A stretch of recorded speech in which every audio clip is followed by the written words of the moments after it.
आता तुम्ही कृपावंत, आता तुम्ही कृपावंत साधू संत जीवलग, गोमटे ते करा माझे भार ओझे तुम्हासी. वंचिले ते पायापासी, वंचिले ते पायापासी, नाही यासी वेगळे, गोमटे ते करा माझे भार ओझे तुम्हासी. तुका म्हणे सोडिल्या गाठी, तुका म्हणे सोडिल्या गाठी, दिली मिठी पायाशी, गोमटे ते करा माझे भार ओझे तुम्हासी. विठ्ठला विठ्ठल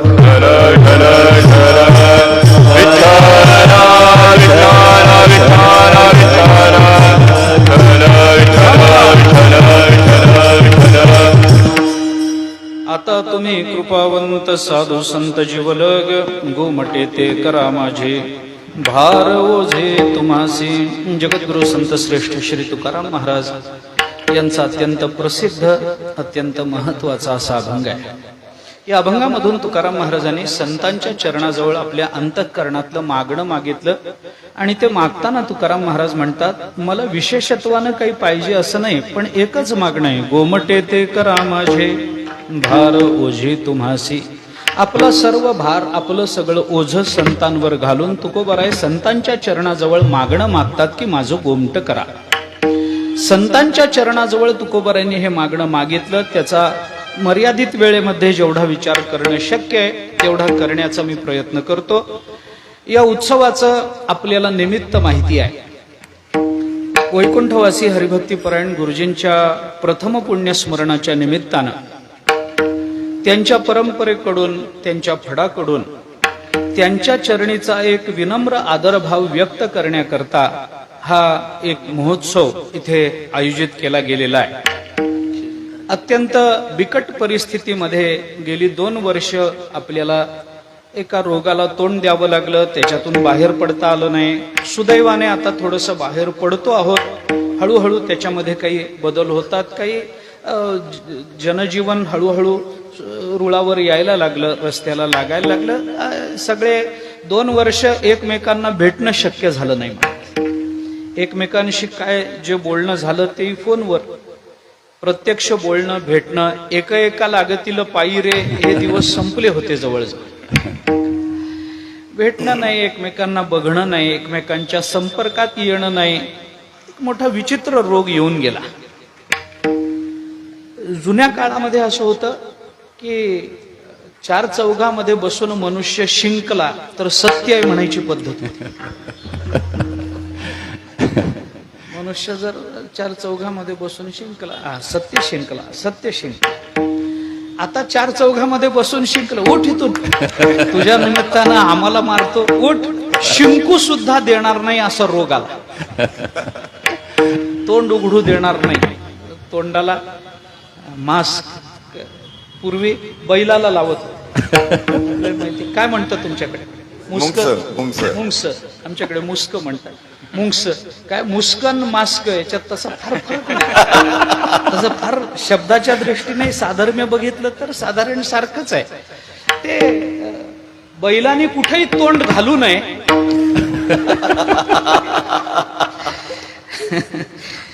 याच्याकरता म्हणून त्याला ते लावलं जातं.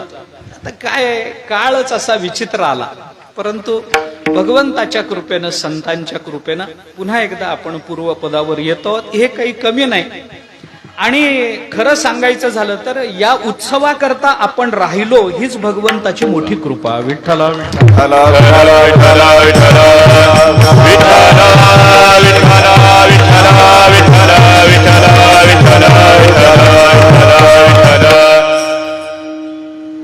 आदरणीय महाराजांनी खूप तळमळीनं, खूप प्रेमानं आपल्या पितृचरणांबद्दलचा श्रद्धाभाव व्यक्त करण्याकरता हा उत्सव सर्व परिवाराला समवेत घेऊन मोठ्या आनंदानं संपन्न केला. भारतीय संस्कृती असं सांगते की मनुष्य जेव्हा जन्माला येतो, वाढतो, मोठा होतो, नावलौकिक मिळवतो, काही पारंपरिक रीतीनं म्हणा, काही म्हणा, आपला सेवाभाव व्यक्त करतो, हे एकूण माणसाचं जीवन पाहता माणसाच्या जीवनावर एकूण 3 प्रकारची ऋण असतात. असं भारतीय संस्कृती मानते. एक देव ऋण आहे, एक ऋषी ऋण आहे आणि एक पितृ ऋण आहे. 3 ऋण तर नक्की आहे. अजून एक 2 ऋण नंतरच्या काळामध्ये वाढवता येतात, नाही असं नाही. एक सगळ्यात महत्वाचं समाजाचं ऋण आहे आणि 5वं महत्वाचं या देशाचं आपल्यावर काही ऋण आहे. ही 2 ऋण नंतर वाढवता येतात, पण शास्त्र दृष्टीने बघितलं तर ही 3 ऋण. समाज ऋणातून उतराई होण्याकरताही आपल्याला सामाजिक अंगानं काही करावं लागेल आणि देशाचं ऋण चुकवण्याकरता निदान आपण जेवढं कमवतो त्याच्यातला अल्पस्वल्प वाटा देशाकरता, ज्याला अलीकडच्या काळामध्ये इन्कम टॅक्स म्हणतात, तो आपल्या देशाला आपण दिला पाहिजे. ही ऋण तर आपल्याला चुकवता येतात. पण देवाचं ऋण, संतांचं ऋण आणि मातापित्यांचं ऋण हे माणसावर आजन्म राहतं. भले मनुष्य त्याच्यातून उतराई होण्याचा ज्या पद्धतीनं प्रयत्न करेल तो प्रयत्न कदाचित तत्कालीन समाधान देईल, परंतु आई वडिलांचं ऋण काय केलं म्हणजे फिटतं हो? काही नाही. आपण काही वाटेल ते केलं तरी ते ऋण फिटत नसतं. आपल्या भाषेत बोलायचं झालं तर आपल्या कातड्याचे जोडे करून आई वडिलांना घातले तरी ते ऋण फिटायचं नाही. संतांचं ऋण कसं फिटेल? आपण काय केलं म्हणजे तुकोबारायांच्या ऋणातून आपण उतराई होऊ सांगा ना. आपण किती जन्म घेऊन त्यांची सेवा केली म्हणजे ज्ञानोबाराय नामदेवरायांच्या ऋणातून आपण मुक्त होऊ सांगा. नाही महाराज, होऊ शकत नाही. देवाचं ऋण फेडता येत नाही. परंतु ते फेडता येत नाही हे जरी माहिती असलं तर आता नाहीतरी फेडता येतच नाही, कशा करता फेडा असं म्हणून गप्प बसणं हेही आपल्या संस्कृतीला मान्य नाही. एक साधं वाक्य सांगतो मी आपल्याला. साधं तुम्ही कुठेही लावा, जीवनामध्ये लावा, परमार्थामध्ये लावा, प्रपंचामध्ये लावा, कुठेही लावा, पण एक साधं वाक्य सांगतो. जमत नाही म्हणून सोडून देण्यापेक्षा प्रयत्न करून जमलं नाही म्हणणं हे जास्त पुरुषार्थाचं आहे. लक्षात ठेवा. ऐका, सासवडचा घाट खालून बघितल्यानंतर जमत नाही म्हणून तिथून एसटी पकडून परत येण्यापेक्षा सासवडच्या घाटात 10 आपटून पडणं हे पुण्याचं काम. साधी गोष्ट बोलतो. आम्हाला माता पित्यांचं ऋण चुकवता येत नाही हो. देवाचं ऋण चुकवता येत नाही, संतांचं ऋण चुकवता येत नाही, ही वस्तुस्थिती आहे. आम्ही नाकारून चालणार नाही, पण म्हणून आम्ही ते फेडायचा प्रयत्नच करायचा नाही, हे तेवढंच चुकीचं आहे. मग ते फेडण्याकरता जे काही प्रयत्न आपल्याला सांगितले जातात परंपरेनं, त्याच्यातलं मला वाटतं त्यांच्या निमित्तानं अशा पद्धतीचा उत्सव करणं हा सर्वश्रेष्ठ प्रयत्न आहे. विठ्ठला विठ्ठला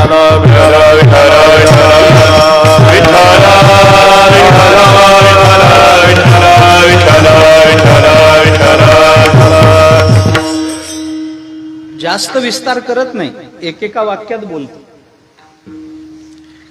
त्यांच्या निमित्तानं हा उत्सव करून सगळ्यांना संत वाङ्मयाच्या चिंतनाचा आनंद देणं हे आई वडिलांच्या ऋणातून उतराई होण्याकरता केलेला प्रयत्न या उत्सवातून सफल होतो. संतांच्या वचनाचा आधार घेऊन त्यांच्या अभंगावर आपण त्यांची सेवा करतो, म्हणून संत ऋण किंवा ऋषी ऋण फेडायचा हा प्रयत्न होतो. आणि हे कीर्तन करत असताना रामकृष्ण हरीपासून विठ्ठल जय जय पर्यंत भगवंताचं नामस्मरण करतो, म्हणून देवऋणातून उतराई होण्याचा हा यशस्वी प्रयत्न आहे. विठ्ठला विठ्ठला.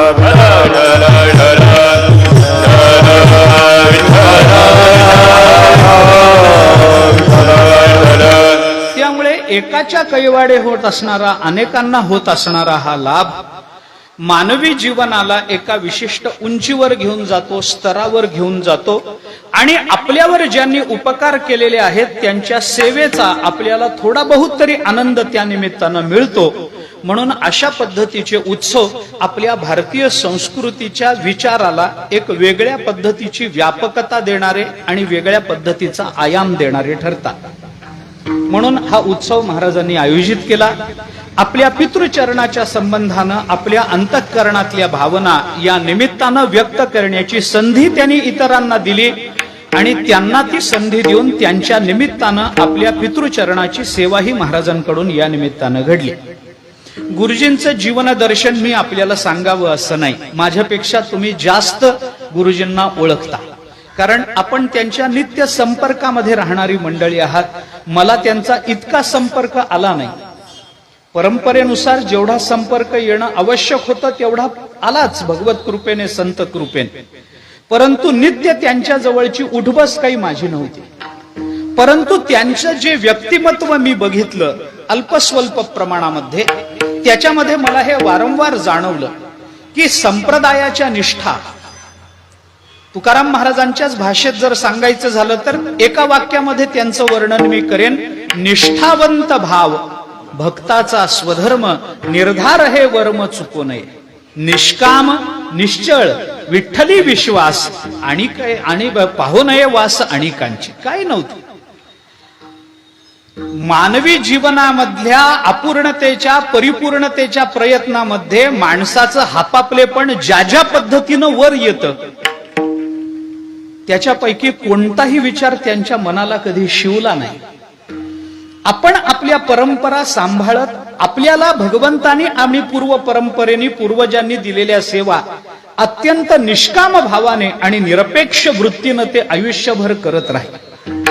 प्रसंगी त्यांना स्वतःला सेवा कराव्या लागल्या, प्रसंगी त्यांच्या परंपरेकडून त्यांनी करून घेतल्या, परंतु आपल्या सर्व परिवाराला त्या संप्रदायाच्या सेवेकरता, संतांच्या आणि भगवंताच्या सेवेकरता त्यांनी स्वदेहासकट समर्पित केलेलं होतं. एवढं तरी मी त्यांना नक्की ओळखलं होतं आणि एवढं तरी त्यांना जवळून बघितलं होतं. त्यांच्या अंतःकरणातल्या भावाबद्दलच्या अधिकारवाणीनं मी काही त्याच्यावर भावाबद्दल भाष्य करावं इतका मी मोठा नाही. फडकरी मंडळींना आम्ही एका अर्थानं पूज्य मानतो.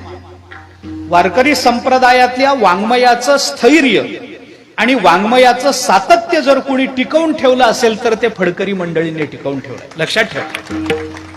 मी विद्यापीठात असताना महाराज एकदा एका प्राध्यापकाने मला आडवं लावलं होतं.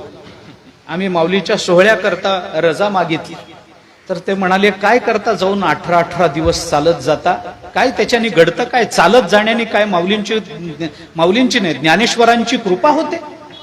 प्राध्यापक माणूस, ज्ञानेश्वरांची तुकारामांची कृपा होते, काय तुम्ही करता आणि काय संप्रदायाने आतापर्यंत केलंय. आम्ही प्राध्यापक मंडळी बघा, त्याच्यावर परिसंवाद, चर्चासत्र, व्याख्यानं, आम्ही विद्यार्थी घडवतो, आम्ही चर्चा करतो, परिसंवाद करतो. ज्ञानेश्वरीचा असं आम्ही ह्याला लिहिला, आम्ही तो लेख लिहिला, आम्ही हे पुस्तक लिहिलं, ते पुस्तक लिहिलं. वारकरी संप्रदायाने काय केलं. मी त्यांना एका वाक्यात सांगितलं, मी त्यांना सांगितलं, हे सगळं करायला तुम्हाला जी ज्ञानेश्वरी जिवंत पाहिजे होती ती आम्ही जिवंत ठेवली. आम्ही जर सेवा केल्या नसता, पारायण केली नसती संप्रदायाने, गाथ्यावरचं भजन हा फडाचा प्राण आहे महाराज, फडाचा प्राण आहे गाथा भजन. म्हणजे ते गाथा भजन जर फडानी केलं नसतं तर तुम्ही कशाच्या आधारावर लिहिलं असतं. मौखिक परंपरेनं का होईना, निरपेक्ष सेवेने का होईना. अहो तुम्ही एक लेख घेता तर त्याच्या मोबदल्यामध्ये 15,000 रुपये घेता. एक लेख लिहितात. आमचे फडकरी महाराज गावोगावी कीर्तनाला जातात, एका नारळावर परत येतात. ना प्रपंचाचा विचार, ना आपल्या देहाचा विचार. अहो एवढं समर्पण कुठल्या संप्रदायात दिसतं सांगा. गुरुजींनी आजन्म हे व्रत पाळलं, आजन्म हे व्रत पाळलं. कधी हात पसरणं नाही. परंपरेनं घालून दिलेल्या नियमामध्ये जेवढं भगवत कृपेनं आपल्यापर्यंत चालत येईल, आपल्या प्रारब्धवशामध्ये जेवढं आपल्याला मिळेल एवढं घेऊन त्याच्यामध्ये संतुष्टतेने राहणे, हा वारकरी संप्रदायाने जीवनाचा धर्म म्हणून जो आपल्याला सांगितल्या त्या धर्माचं त्याने अखंड पालन केलं. काही नाही, मिळेल त्यात समाधान. आम्हाला काही नको, काय नको, हेच पाहिजे तेच पाहिजे. माणसाचा स्वभाव असा असतो महाराज, आपल्याला काय मिळालं याच्यापेक्षा काय मिळालं नाही याच्या चर्चा तो जास्त करतो. पण देवाने आपल्याला एवढं दिलंय, आपला अधिकार एवढा होता म्हणून आपल्याला एवढं मिळालं, त्याच्यात संतुष्ट राहता आलं पाहिजे. बस तेवढ्यात संतुष्ट. ठेविले अनंते पैसे राहावे, ठेविले अनंते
तैसेचे असावे, चित्ती असू द्यावे समाधान.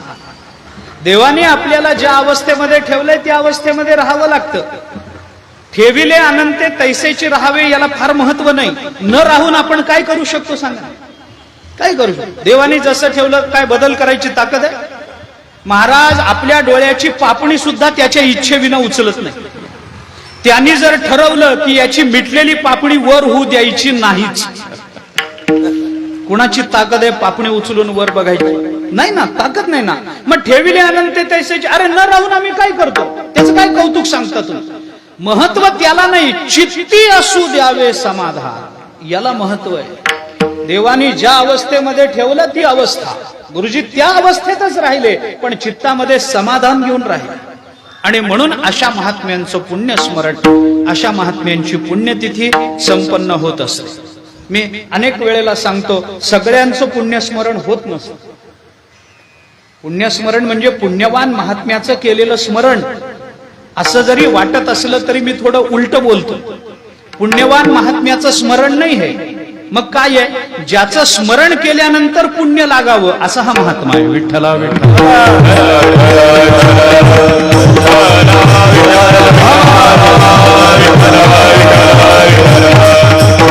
आणि त्या दृष्टीने विचार केला तर त्यांची सेवा करण्याचा योग काही पूर्व प्रारब्धानं, पूर्व ऋणानुबंधानं, पूर्व पुण्याईने माझ्या वाट्याला आला की त्यांच्या चरणाची सेवा जशी माझ्या वेळेमध्ये जमेल, जशी माझी बुद्धी मला मदत करेल तेवढ्या वेळेमध्ये बसवण्याचा प्रयत्न करतो. जगद्गुरु संत श्रेष्ठ श्री तुकोबाराय संतांच्या चरणाजवळ मागणं मागतात. गोमटे ते करा माझे, भार ओझे तुम्हासी. आपला भार सर्वस्वी संतांवर घालून आपलं गोमट करण्याची भावना तुकोबाराय या अभंगामध्ये व्यक्त करतात. गोमट करा, गोमट करा. पण का, कशा करता? कारण मानवी जीवन हे अपूर्ण जीवन आहे. ममैवांशो जीवलोके, जीव हा अंश आहे.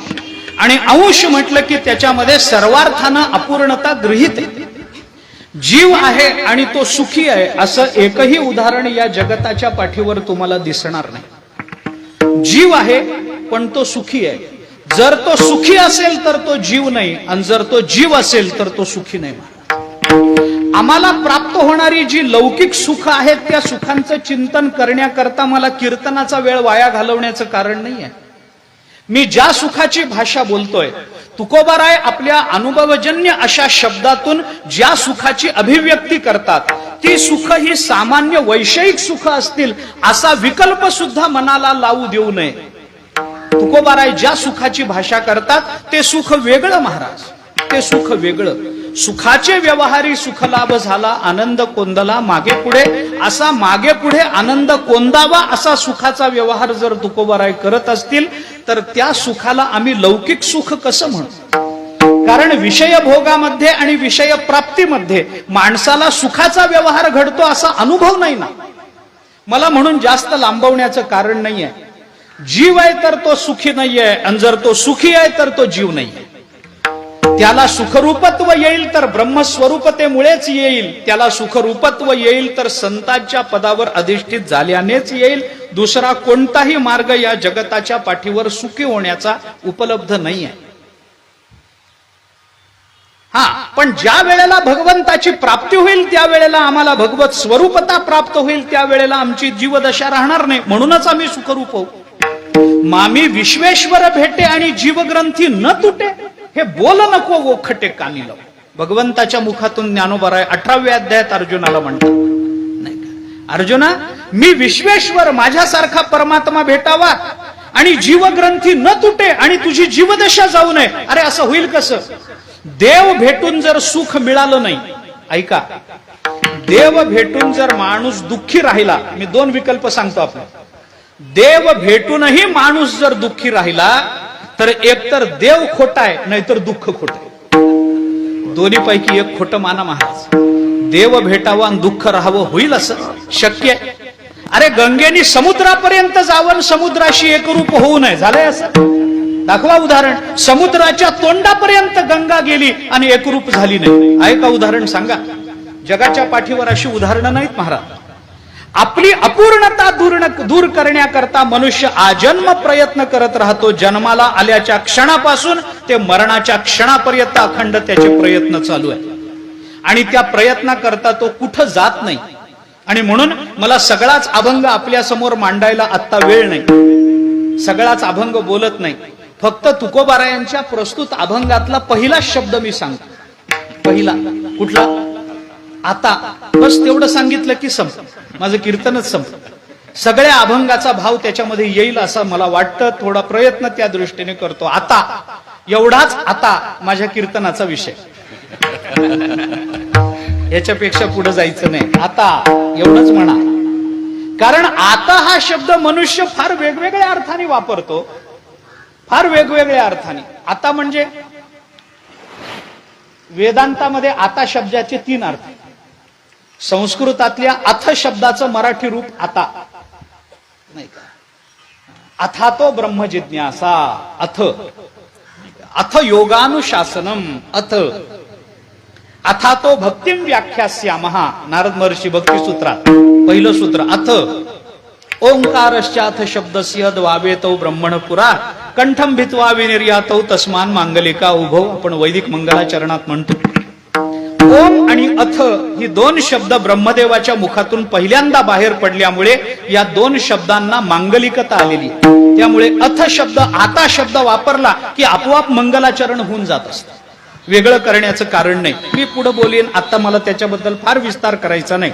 आता शब्द 3 अर्थाने वापरला जातो. प्रारंभ या अर्थाने आता शब्द वापरला जातो. प्रारंभ.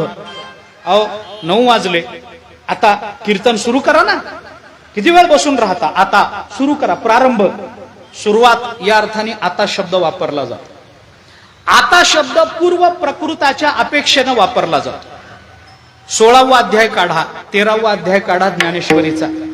अनेक गुणांचं चिंतन करताना, अनेक संपत्तीचं चिंतन करताना, एका संपत्तीतून दुसऱ्या संपत्तीत प्रवेश करताना ज्ञानोबारायांनी आता शब्द वापरला. पूर्व प्रकृताच्या अपेक्षेने. मागे चालू असणारा विषय डोक्यामध्ये ठेवून नवीन विषयाचं त्या अनुषंगानं चिंतन करणं, याच्याकरता आता शब्दाची योजना असते. लौकिकातलं उदाहरण देतो. 2 मुलांचं गावामध्ये भांडण झालं.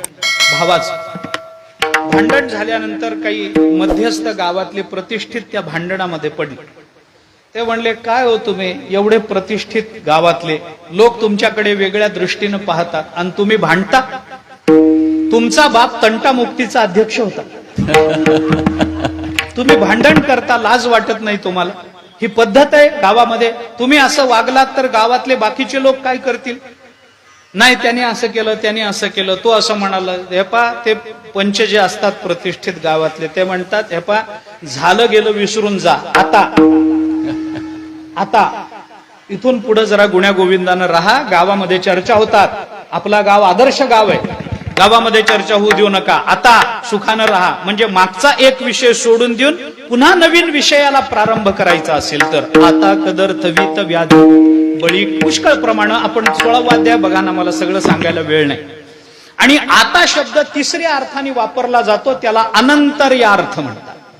अनंतरता म्हणजे अमक्या अमक्याच्या नंतर आता. अथा तो ब्रह्मजिज्ञासा. ब्रह्मजिज्ञासा करा. कधी करा? आता करा. आता म्हणजे कधी करा? आता म्हणजे काहीतरी साधन चतुष्टय संपन्नता प्राप्त झाल्यानंतर आता. विशिष्ट अधिकाराच्या नंतर जेव्हा आपण विचार करतो तेव्हा त्याला आता. घरामध्ये मुलगा मोठा झाला की आई म्हणते, बस आता खेळण्याचे दिवस संपले, आता 10वी आली. आता म्हणजे आता 9वी पर्यंत जो काही अभ्यास केला त्याच्या नंतर आता. अनंतर्य त्याला म्हणतात, नाही का? नंतर. तसं आता शब्द त्या अर्थाने वापरला जातो. मी आपल्याला किती प्रमाण सांगू अनंतर या अर्थानं वापरल्या. बाकीचं सगळं सोडून द्या. मला पसायदानाची सुरुवात सांगाव. आता विश्वात्मके देवे. आता. आता म्हणजे कधी? येणे वाग्यज्ञे तोषावे, तोषोनी मज द्यावे पसायदान हे. आता मज पसायदान हे द्यावे. कधी द्यावे? आता द्यावे. आता म्हणजे कधी द्यावे? काहीतरी त्याच्या नंतर. कशाच्या नंतर द्यावे? या महाराज बसा इकडे समोर, मला बघायला सोपं झालं.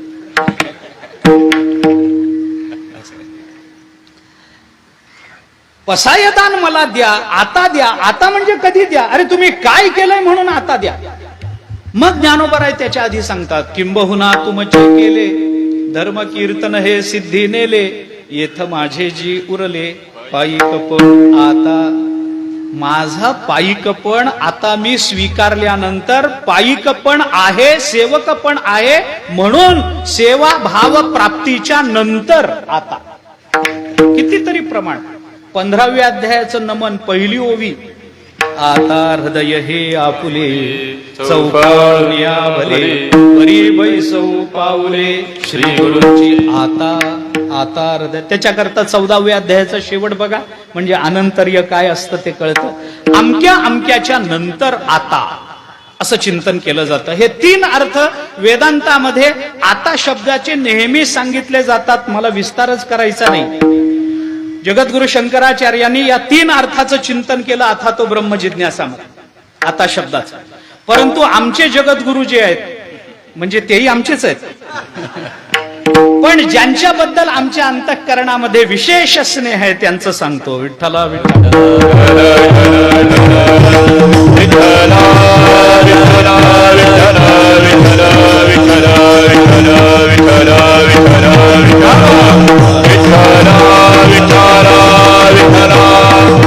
परंतु तुकोबारायांनी आता शब्दाला एक वेगळाच अर्थ दिला. परंपरेनं चालत असलेल्या 3 अर्थापेक्षा तुकोबाराय आता शब्दाला वेगळा अर्थ देतात. आणि तो आता शब्द तुकोबारायांनी का वापरला तेवढा विचार केला तर मला वाटतं या अभंगाचा भाव आपल्या समोर प्रकट होईल. म्हणून मी म्हटलं जास्त बोलणार नाही. वेळेची मर्यादा मलाही आहे, तुम्हालाही आहे. पुढे कार्यक्रम मलाही आहे, तुम्हालाही आहे. चला, नाही का? आता शब्द 3 अर्थाने वापरला गेला. तुकोबाराय त्याच्यापेक्षा वेगळं चिंतन सांगतात, वेगळा अर्थ प्रकट करतात, वेगळ्या अंगाने तुकोबाराय बोलतात. काय अर्थ तुकोबारायांनी केला थोडं बोलतो, ऐका. हे लांबेल माझं, पण तेवढंच सांगितलं तरी पुरेसं आहे. ऐका. मगाशी म्हटल्याप्रमाणे मनुष्य आजन्म आजीवन सुखाकरता प्रयत्न करतो. आणि असा जीव जेव्हा आपल्या कल्याणाकरता आपल्या गोमटेपणाच्या अपेक्षेने इतरत्र फिरतो, तेव्हा मनुष्य कितीही ठिकाणी फिरत असला तरी माणसाच्या गोमटेपणाच्या कल्पना, स्वतःच्या कल्पना घेऊन मनुष्य ज्या अपेक्षा व्यक्त करतो त्या फक्त 4च ठिकाणी व्यक्त करतो. 5वं ठिकाण नाही माणसाला आपल्या भावना, आपल्या मागण्या करता. म्हणून संकोचानं बोलतो. आपलं गोमटं व्हावं अशी अपेक्षा घेऊन तुकोबाराय सगळ्यात पहिल्यांदा प्रपंचाकडे गेले आणि प्रपंचाला, संसाराला तुकोबारायने हात जोडून प्रार्थना केली. गोमटे ते करा माझे, भार ओझे तुम्हासी. माझं गोमटं करा, माझं गोमटं करा. कुणाला प्रार्थना केली? प्रपंचाला, संसाराला तुकोबाराय प्रार्थना करतात. अरे संसाराने जर गोमटं केलं असतं तर संतांनी परमार्थ सांगितलाच कशाला असता? संसार आमचं गोमटं करेल का सांगा? संसार आम्हाला समाधान देईल का सांगा? देऊ शकत नाही महाराज, देऊ शकत नाही. संसार आम्हाला समाधान देऊ शकत नाही. सर्वांना माहिती असणारं प्रमाण आहे, सर्वांना. संसार दुःख मूळ चौकडे, सगळ्यांना पाठ आहे, पाठच आहे. म्हणजे सगळ्यांनाच पाठ आहे, पाठच आहे नाही, सगळ्यांनाच.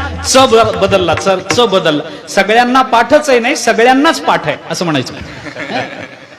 पाठ आहे, आम्ही रोज म्हणतोय, मान्य आहे का नाही? अहो संसार सुख देईल कोण म्हणेल? इथं हात वर करून सांगा बरं. संसार सुख कोणाला देतो? अनुभव कोणाला आहे? मृत्यूलोकी सुखाची कहाणी ऐकिजेल कवनाचे श्रवणी, कैची सुख निद्रा अंथरुणी इंगळाच्या. काय तुम्ही भाषा बोलतो? अरे जिये लोकीचा चंद्रू क्षयरोगी, जेथ उदय होय असता लागी, दुःख लेवोनी सुखाची अंगी सळीत जगाते. अर्जुना, ह्याच्याकरता मी तुला सांगतो, बाळ बळिया वाढे भोजे नाचती कोडे, आयुष्य निमाले अंतुलीकडे ते ग्लानीची नाही. दरदरू साप गिळी जाता आहे उभा, की तो मासिया वेटाळी जिभा, ऐसा कवणे प्राणी या लोभा वाढविती तृष्णा.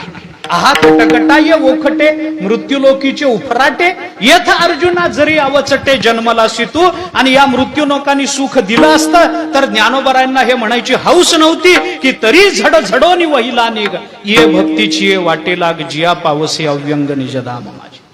विचार करण्यासारखी गोष्ट आहे महाराज. प्रपंच आम्हाला समाधान देतो, कोण बोलतो? अरे कोणी म्हणू शकत नाही. बोलू मी आपल्याला, या प्रपंचामध्ये देव जरी जन्माला आला तरी सुखी नाही हो. बाकीच्यांची काय कथा. ज्ञानोबाराय तुकोबारायांना तर किती त्रास झाले आपण ऐकून आहोत, चरित्र नेहमी ऐकतो आपण, त्यांचे अभंग पाहतो. परमात्मा जरी इथं आला, प्रभू झाला तरी संसाराचा दास तुकोबाराय बोलतात. परमात्मा आला तरी काही सुखानं राहिला काय? अहो दुसऱ्या दिवशी सकाळी राजगादी मिळणार होती हो, आदल्या दिवशी बाईंनी राजकारण बदलून टाकलं. रामायण रामायण सांगतो. अहो काय सांगू तुम्हाला, गावागावात रामायण आहे तो. म्हणजे भावार्थ रामायणाची पाठ होतात ना गावात, ते सांगतो. दुसऱ्या दिवशी सकाळी वडील म्हणाले होते तुला अभिषेक करायचा म्हणून, आदल्या दिवशी बाईंनी गदारोळ केला. क्रोधागार उघडून बसले. ते जुन्या काळामध्ये राजवाड्यांमध्ये खोली होती, त्याचं नावच क्रोधागार. रागावलं की त्या खोलीत जाऊन बसायचं. तिथं दिवा नाही, पंखा नाही, काही प्रकाशाची फार व्यवस्था नाही, गाद्या गिरद्या नाही, एक चटई टाकायची नाही, जमिनीवरच पडायचं, केस मोकळे सोडायचे. मग त्या राजाला नवऱ्याला कळायचं की ज्या अर्थी खोली उघडली त्या अर्थी 15-20 तोळ्याचं मरण. बस ती खोली उघडू नये याच्याकरता घरातल्या कर्त्या पुरुषाला कसोशीनं प्रयत्न करावे लागेल जुन्या काळामध्ये. तर आता तशी खोली नाही घरामध्ये. आता प्रत्येक खोली क्रोधागार आहे, कुठेही बसू शकता तुम्ही. असं काही बंधन नाही की तीच एक विशिष्ट खोली उघडून बसावं, असं काही नाही, कुठेही बसू तसं काही. कशा करता बोलतो? रामचंद्र प्रभू परमात्मा प्रत्यक्ष, पण दुःख भोगावं लागलं ना महाराज. गेले वनवासामध्ये, बर गेले ते गेले, जाऊ द्या. बायकोला घेऊन गेले, एक रावणाला बायको घेऊन गेला, काय सुख. बर बायको शोधत निघाले, एका क्षुल्लक समुद्राने रस्ता अडवावा का हो? देवाचा प्रत्यक्ष परमात्म्याचा समुद्राने केवढा अपमान. संभावितस्येच्या कीर्तिर्मरणादतिरिच्यते. एवढा मोठा परमात्मा अनेका सामान्य समुद्राने रस्ता अडवावा, केवढा अपमान, केवढं दुःख. बर गेले तिकडे गेले, काय विजय मिळवायचा मिळवला, परत सीतेला घेऊन आले. गावामध्ये का चर्चा होऊ नये, एक परी का बोलू नये, झालं पुन्हा सीतेचा त्याग. मी किती सांगू आपल्याला, किती सांगू. अहो आपल्या पोटी जन्माला आलेल्या पोराचं तोंड बघायचं भाग्य रामचंद्र प्रभूच्या नशिबात नव्हतं. काय सांगू. लवकुशाची रामचंद्र प्रभूची पहिली भेट कुठं झाली? रणांगणावर. अश्वमेध यज्ञाचा घोडा अडवला. बापाची पोराची पहिली भेट हायकोर्टात व्हावी का? रणांगणावर पहिली. अरे काय दुःख आहे बापाला, त्या काय दुःख आहे. आपली पोरं आपल्या विरोधात उभं राहतात आणि हे रामायण घरोघरी आहे. आपली पोरं आपल्या विरोधात उभे राहतात. असे कितीतरी राम आहेत आणि असे कितीतरी लवकुश आहेत. केवढं दुःख. अरे देव झाला तरी या संसारामध्ये येऊन समाधान देऊ शकत नाही. संसाराचा तो धर्म नाही, धर्म नाही. म्हणून ज्ञानोबाराय बोलतात संसार दुःख मूळ. संसार सागरुगा भव दुःखाचे मूळ. अरे भव दुःखाचं मूळ आहे. संसार सागर म्हणजे सोपा नाही. ज्ञानोबाराय बोलले दुःख मूळ आहे. पण तुकोबाराय ज्ञानोबारायांच्या 2 पावलं पुढे गेले बरं. त्या दुःखाची सूक्ष्मता, त्या दुःखाची व्यापकता हे सांगण्यामध्ये तुकोबारायांनी ज्ञानोबारायांच्या पुढे 2 पावलं भाषा वापर. मी आपल्याला नियम सांगतो. वस्तूची प्राप्ती आणि वस्तूच्या प्राप्तीचा विचार याच्यामध्ये प्राप्ती स्थूल असते, पण प्राप्तीचा विचार अधिक सूक्ष्म. ऐका मी का बोलतो, प्रमाण देऊन बोलतो. वस्तूची प्राप्ती होण्यापेक्षा वस्तूच्या प्राप्तीचा विचार हा अधिक सूक्ष्म असतो, अधिक सूक्ष्म असतो. आणि तो विचार वस्तूच्या प्राप्तीच्या पूर्वी अथवा वस्तूच्या प्राप्तीच्या अपयशात निर्माण होत असतो. नियम आहेत, नियम आहेत. वस्तूची प्राप्ती झाल्यानंतर प्राप्तीचा विचार करण्याचं कारण राहत नाही. अप्राप्तात विचार तरी होतो किंवा प्राप्तीच्या प्रयत्नाच्या अपयशात तरी तो विचार. 2च कारण त्याला. जाऊ द्या काय सांगायचं आणि किती सांगायचं, विस्ताराचा विषय नाही. ज्ञानोबाराय म्हणतात अरे संसार दुःखमूळ आहे. तुकोबाराय म्हणतात नुसता दुःखमूळ नाही, नुसता दुःखमूळ नाही. मी तुम्हाला उदाहरण सांगतो, गमतीनं साधं घ्या, सोपं घ्या. आपण अगदीच संतांच्या दारातच आहोत, प्रश्न नाही. साधी उत्तरं द्या, मला काही फार बोलत नाही. मी जर निवडणुकीला उभं राहिलो तर निवडून येईल का? साधं बोला, प्रेमात बोला, काही फार कोणत्या पक्षाचा अभिनिवेश घेऊन बोलू नका. मी उद्या पंतप्रधान पदाच्या निवडणुकीला उभं राहिलो, निवडून येईल का? नाही का? तुमच्याकरता रात्रभर प्रवास केला, रात्रभर जागून आलोय तुमच्याकरता. निवडून येणार नाही, येणार नाही हे मलाही माहिती आहे. तुम्ही काय सांगता मला माहिती आहे ना. मी निवडून येत नाही. मी जर खरंच उद्या पंतप्रधान व्हायचं ठरवलं तर मी निवडून येत नाही. तुम्ही नाही म्हणा, मला मान्य आहे. काळ्या दगडावरची रेग. अरे तुम्ही मला मतं देणार नाही हे मला आधीच माहिती. कसं निवडून? कारण तुम्ही मला मतं द्यावीत ह्याच्याकरता रात्री वाटायला माझ्याजवळ काहीच नाही. तुम्ही कशी मतं द्याल मला? का द्याल? मी जर तुम्हाला रात्री काही वाटलंच नाही तर तुम्ही का म्हणून मला मतं द्याल? देणारच नाही. स्वभाव आहे, त्याला काय करता. ते मिळाल्याशिवाय आम्ही देत नाही. घेसी तेव्हा देशी, ऐसा असोशी उदार. का तुम्ही मतं द्याल मला? देणार नाही. आज तुम्ही मतं देणार नाही याच्यात नवल नाही महाराज. मला माझ्या घरची मतं पडायची नाहीत, मला माहिती. मला ठाऊक आहे ना मी निवडून येत नाही आणि मी उभंही राहत नाही. माझं क्षेत्रच नाही ते. माझं क्षेत्र नाही, मी उभं राहणार नाही. पण मी जर राहिलो तर निवडून येईल का? येणार नाही. खात्री आहे 100% निवडून येणार नाही. बर, अहो सांगू पुढं, माझं सुद्धा मत मला मिळणार नाही. कारण माझेही वेगळे आहेत कुणीतरी आदर्श. मी त्यांना मत देईन, मला का देईन? मी निवडून येणार नाही, मान्य.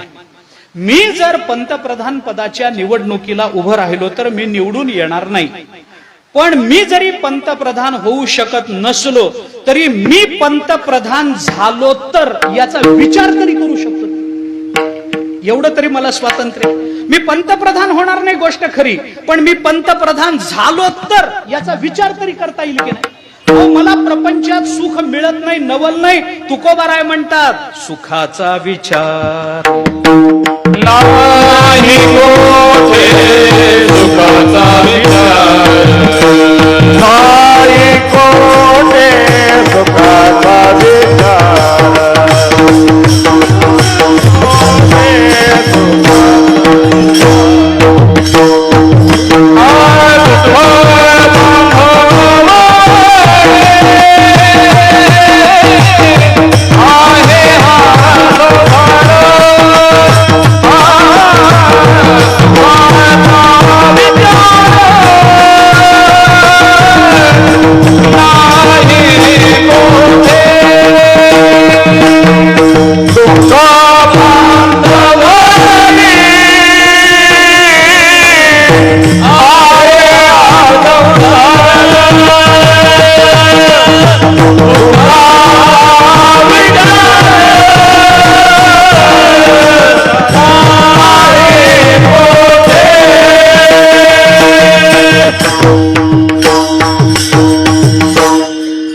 बांधवडी आहे हा संसार.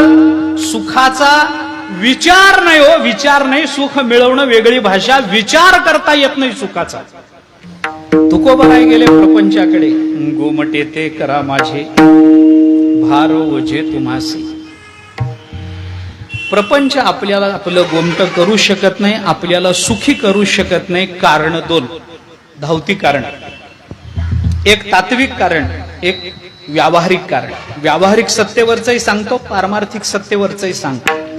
व्यावहारिक सत्तेवरचं कारण, प्रपंच आम्हाला सुख देऊ शकत नाही कारण प्रपंच जड आहे.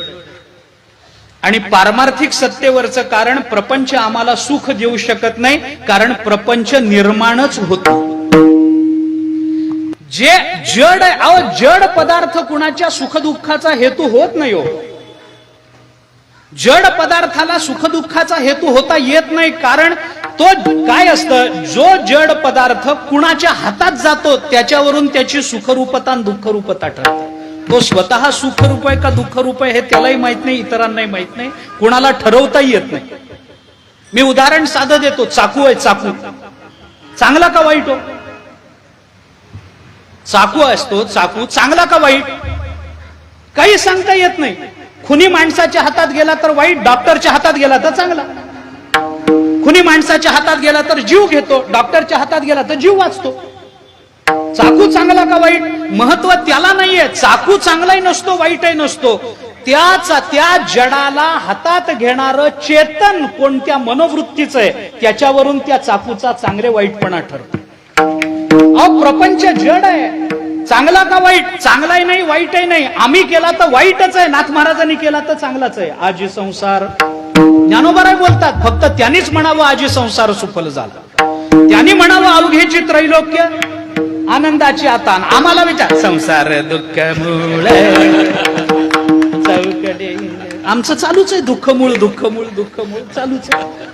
अरे त्यांना विचारा ना संसार कसा. ते म्हणतात आजी संसार सुफल झाला गे माय. आमचा संसार सुफल आहे पण आमच्या करता मात्र यया फळना चुंबिता फलना तुरंबिता. जे काही पंडुसुता ते रुखची. हा 15वा अध्याय ज्ञानोबाराय बोलतात फळना चुंबिता फुलना तुरंबिता. याला फळ नाही फुल नाही. उपडिले कौतिके झाड येरी मोहरा ठाके ते वेगे जैसे सुके तैसे हे नोहे. ज्ञानोबाराय चिंतन करतात प्रपंच जड आहे. आम्हाला सुख देऊ शकत नाही कारण सुख देणं हा जडाचा धर्म नाही. झालं थोडं पुढे जातो विस्तार पुष्कळ होईल. आता ते जडत्व कसं लावायचं कुठं लावायचं जडत्व सुखाचा हेतू का होत नाही वगैरे वगैरे त्याच्या ठिकाणचे अर्थक्रियाकारित्व शून्यत्वामुळे काय त्याचा विचार करता येईल तो करा. सकाळच्या वेळेला नको ती पीडा नको. पुढे चला. दुसरं कारण मी आपल्याला सांगतो प्रपंच का समाधान देऊ शकत नाही. अरे निर्माणच झाला नाही महाराज. प्रपंच एक झाला होता हे तो स्वरूपी मिथ्या वार्ता. पुढे होईल मागुता कदा कल्पांती घडेना. नाथ महाराज 2-2 वेळेला कंठशोष करून सांगतात भागवतामध्ये. अरे नाही झाला बाबा न झाला प्रपंच आहे परब्रह्म अहम सोहम ब्रह्म आकळले. तुकोबाराय बोलतात भगवंताला विचारा झाला का. नरूपमस्य तथोपलभ्यते नांतो न च धीर्न च संप्रतिष्ठा. ऐका न रूपम अस्य इह याला रूप नाही. तथा उपलभ्यते काही उपलब्धी नाही. न अंतो न च आदिही न च संप्रतिष्ठा.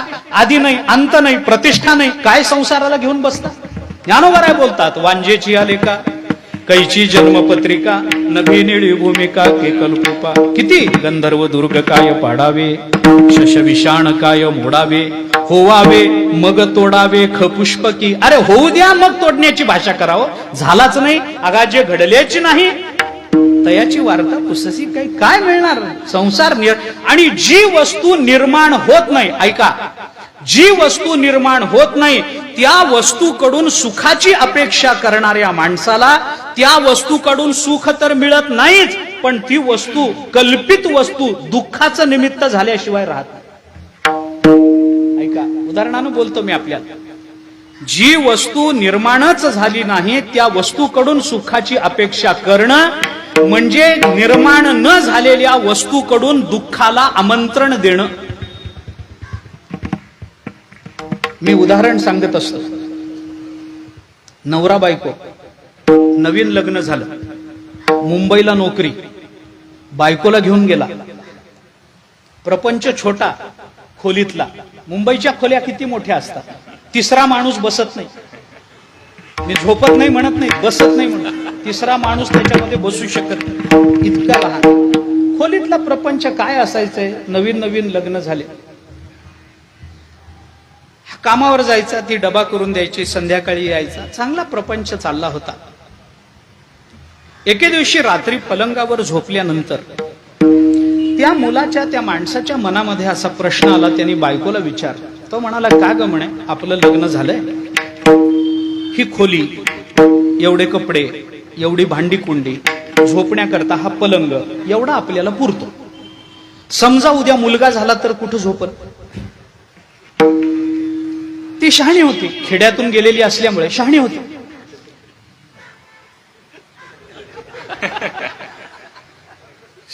शहाणी होती. तिने सांगितलं काय म्हणता. म्हणाला आपल्याला एवढं ही जागा पुरते झोपायला समजा उद्या मुलगा झाला तर. ती शहाणी ती म्हणाली असं करा थोडं पलीकडे सरका. पलीकडे सरकला मध्ये जागा झाली तिथं झोपल चिंता करू नका. तो म्हटला समजा जुळं झालं तर. समजा जुळं झालं तर ती म्हणाली अजून सरका अजून सरकलं. मध्ये 2 पोरं झोपतील, चिंता करू नका, एवढ्यात काय लगेच प्रपंचामध्ये भांडणं व्हायला एवढं निमित्त नको, झोपतील 2 पोरं. तो म्हणला समजा 2 मुलावर मुलगी झाली तर? ती म्हणली अजून सरका. तो अजून सरकायला गेला, धाडकन पलंगावरून खाली पडला, कमरेचं हाड मोडलं, माझा दृष्टांत संपला. मला दवाखान्यात न्यायला फुरसतच नाही त्याला. मर नका, मला काय करायचंय, माझं कीर्तन संपत आलंय, मला तेवढंच बोलू द्या, राहील नाही तर जाईल, काय करायचंय मला त्याचं. मला एवढंच आपल्याला सांगायचंय, एक साध्या प्रश्नाचं मला उत्तर द्या. पलंगावरून खाली पडून कमरेचं हाड मोडण्याचं जे दुःख त्याला झालं, ते झालेल्या पोरांनी दिलं का न झाले? ते झालेल्याने दिलं का न झालेल्याने? न झालेले. मग मला सांगा, न झालेली इतकं दुःख देतात.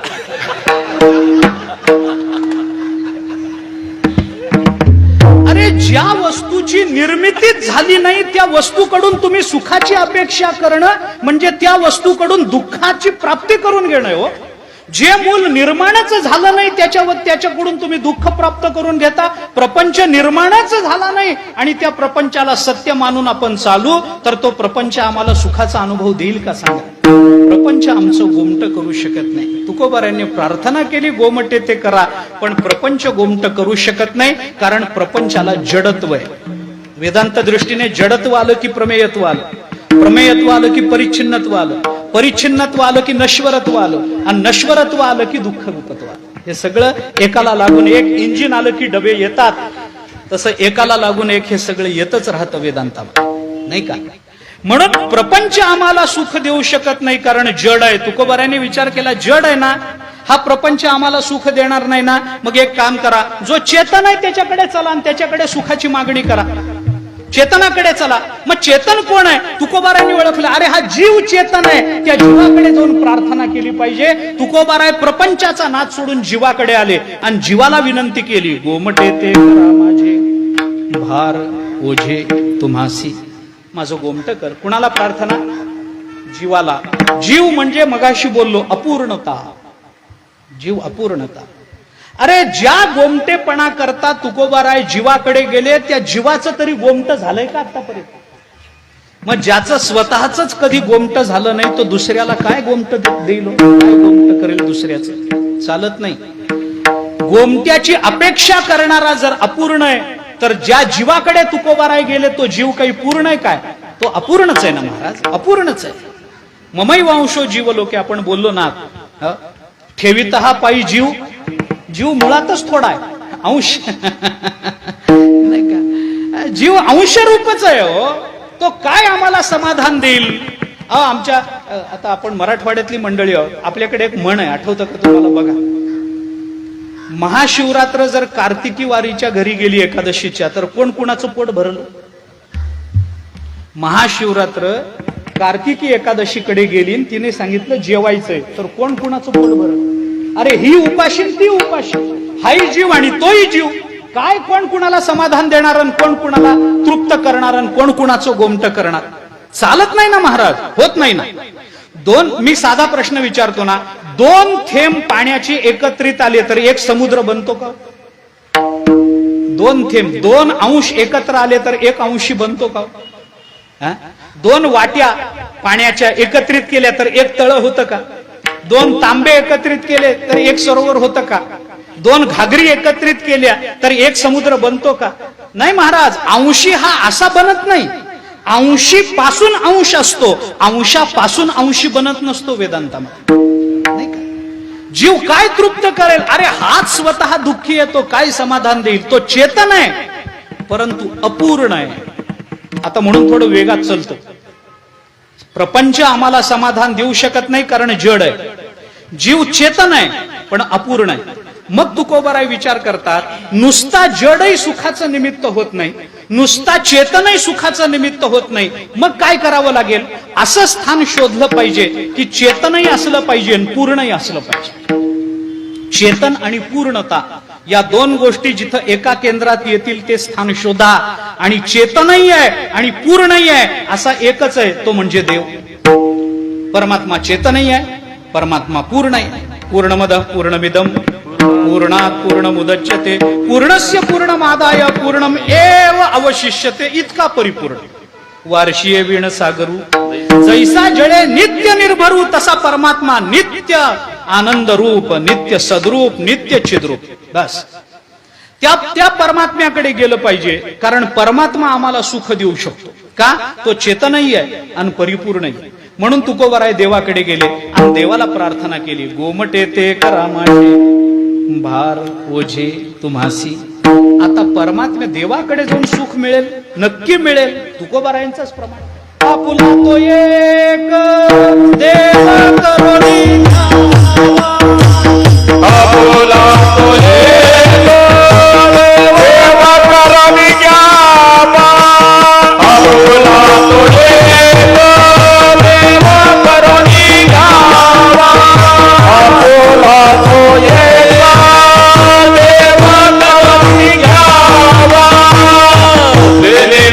करुणी घ्यावा.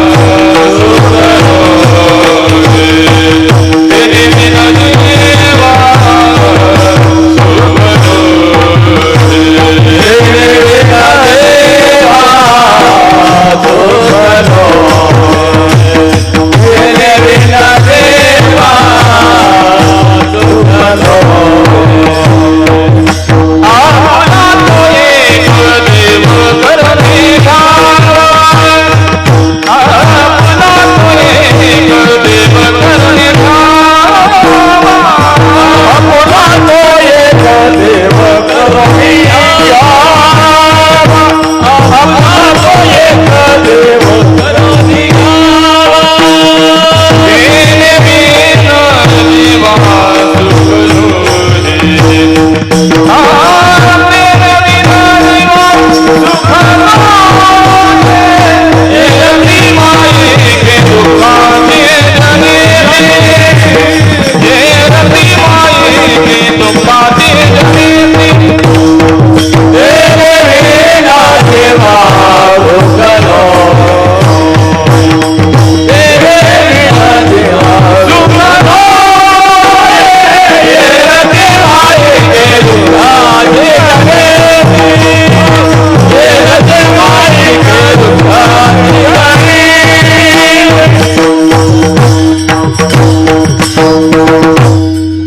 स्वतःचं प्रमाण आहे. आपला तो एक देव करुणी घ्यावा तेणे विण जीवा.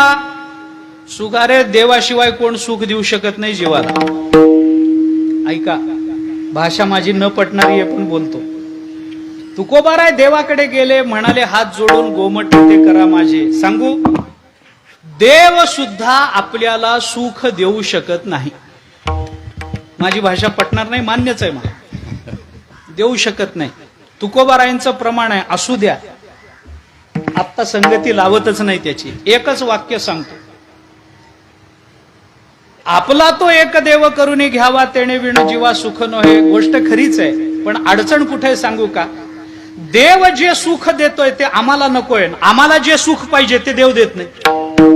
संगती लागायची कशी? देव मोक्ष वाटायला बसला, आम्हाला मोक्ष नकोच आहे, आणि आम्हाला विषयाचं सुख पाहिजे, देव देत नाही, कारण तो प्रारब्धाचा परिणाम आहे. अन्नमान धन हेतो प्रारब्धा देणार, ते प्रारब्धाने मिळणार आहे. देव जे सुख देतो ते आम्हाला नकोय. मोक्ष घ्या, मोक्ष नको, मोक्ष नको, मोक्ष फिक्शन नाही. काय करायचे? ज्ञानेश्वरी गाता, एकादशीन वार्यान. मी एकाला सहज विचारलो, का ज्ञानेश्वरी वाचली का? तोंडला आपण असल्या भानगडीतच पडलो नाही कधी. मला त्या दिवशी कळलं, महाराज रोज आपण करतो ती भानगड. तो मला ठाऊक नव्हतं ही भानगड आहे.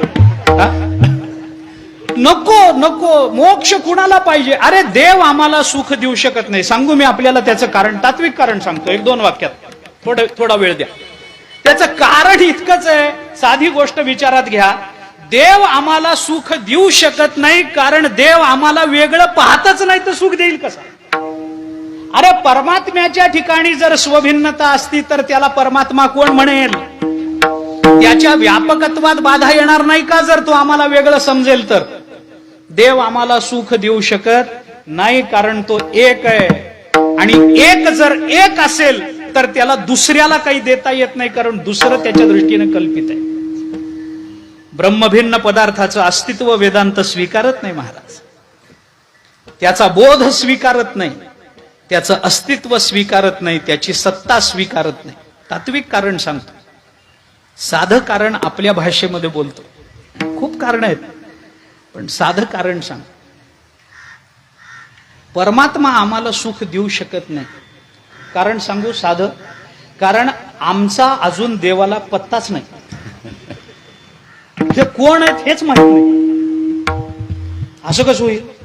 अरे त्यांनी विश्व निर्माण केलं आणि त्याला माहित नाही हे काय ते. आपला देवाला पत्ता नाही. मी स्पष्ट बोलतो, आपल्याला मी प्रमाण देतो. परमात्मा अवतार धारण करताना काय कोणत्या कारणाने धारण करतो? 4था अध्याय. परित्राणाय साधूनाम विनाशाय च दुष्कृताम धर्म संस्थापनार्थाय संभवामी युगे युगे. भक्ता राखे पायापासी दुर्जनासी संहारी. बरोबर तुकोबारायांची भाषा, भगवंताची भाषा बरोबर जोडून चालते. परमात्म्याचा अवतार कशा करता होतो? दुष्टांना मारण्याकरता आणि सज्जनांचं रक्षण करण्याकरता. म्हणजे भगवान आले तर सज्जना करता येतील, नाहीतर दुर्जना करता येतील. आले तर रावणा करता येतील, नाहीतर मारुतीराय करता येतील. आले तर प्रल्हादा करता येतील, नाहीतर हिरण्यकश्यपू करता येतील. आले तर राधे करता येतील, नाहीतर कंसा करता येतील. आले तर शूर्पणखे करता येतील, नाहीतर उद्धवा करता येतील. म्हणजे एकतर भक्ता करता येतील, सज्जना करता येतील, नाहीतर दुर्जना करता. बरोबर? आपण सज्जन का दुर्जन? साधा प्रश्न आहे हो. आपण सज्जन का दुर्जन? धाडस करा ना काहीतरी. होत नाही, धाडस होत नाही. अडचण सांगू? सज्जन म्हणून घ्यायचं धाडस नाही आणि दुर्जन म्हणून घ्यायची लाज वाटते.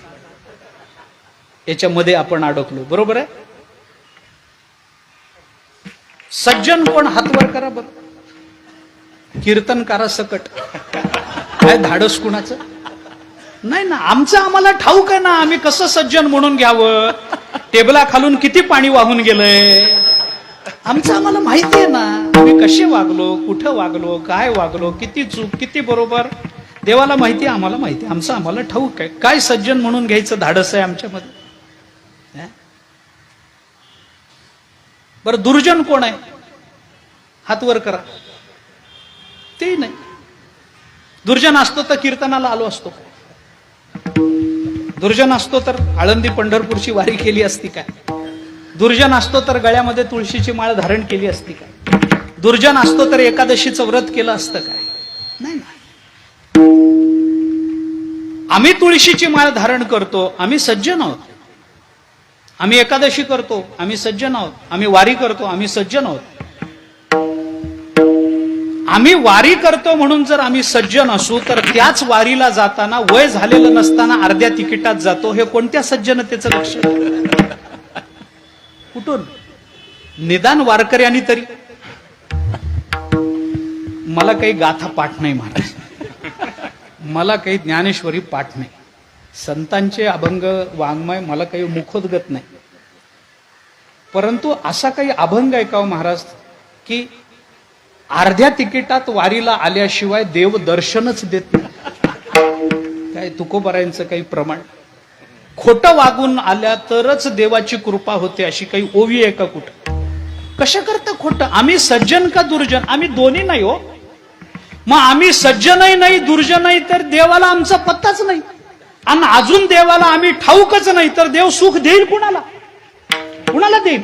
आम्हाला परमात्मा सुख देऊ शकत नाही. मग तुकोबारा विचार करतात, हा देव असूनही आम्हाला सुख देत नाही, आता राहिलं काय? प्रपंचाकडे गेले, गोमटे ते करा माझे, करू शकत नाही कारण जडत्व आहे. चेतनत्व पाहिजे म्हणून जीवाकडे आले, गोमटे ते करा माझे, करू शकत नाही कारण अपूर्णत्व आहे.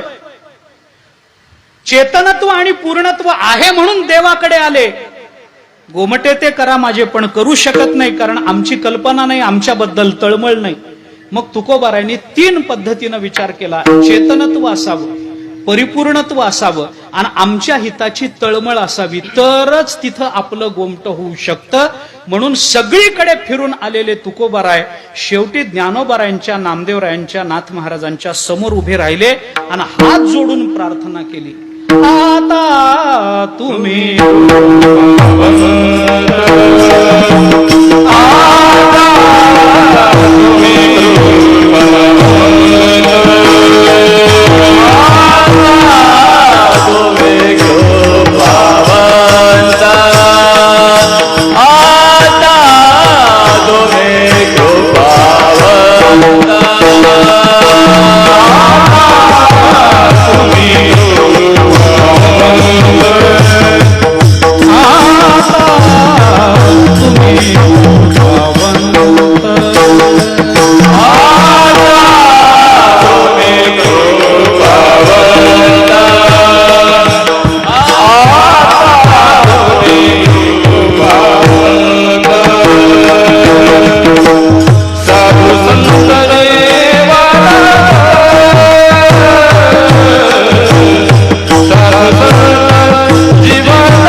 आलेले तुकोबाराय संतांसमोर उभं राहतात. आता शब्दाचा अर्थ सांगायचा आहे, तेवढाच विचार. आता शब्दाला स्वतंत्र अर्थ तुकोबारायांनी दिला. व्याख्येच्या भाषेत बसवायचं झालं, जेव्हा कुठेही आपल्या अपेक्षा पूर्ण होत नाहीत आणि फक्त एकाच ठिकाणी आशेचा किरण दिसतो, तिथं आता शब्दाची योजना केली जाते. मनुष्य म्हणतो सगळीकडे फिरून आलो बाबा, मित्राकडे जातो म्हणतो, नातेवाईकांकडे गेलो, इकडे गेलो, तिकडे गेलो, सगळीकडे कंपनीत गेलो, बँकेकडे गेलो, कुठूनच कर्ज मिळत नाही. आता फक्त तुझी अपेक्षा आहे, तूच फक्त आता हे करू शकतो. जिथं आपल्या सर्व आकांक्षा निवृत्त होऊन जातात आणि फक्त एकच ठिकाण शिल्लक राहतं, तिथं आता शब्दाची योजना केली जाते.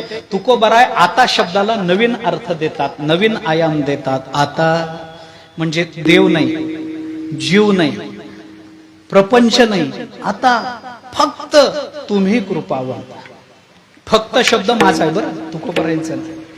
आता फक्त तुम्ही कृपावंत, साधू संत जीवलग, गोमटे ते करा माझे, भार ओझे तुमचे. आपल्या जीवनाचं गोमट होईल तर ते फक्त आणि फक्त संत महात्मेच करू शकतात. किंवा थोडं उलट बोलतो, वेगळं बोलतो, देवही गोमट करू शकत नाही म्हटलं की लोकांना वाईट वाटतं, म्हणून त्याचा समन्वय साध्या शब्दामध्ये करतो.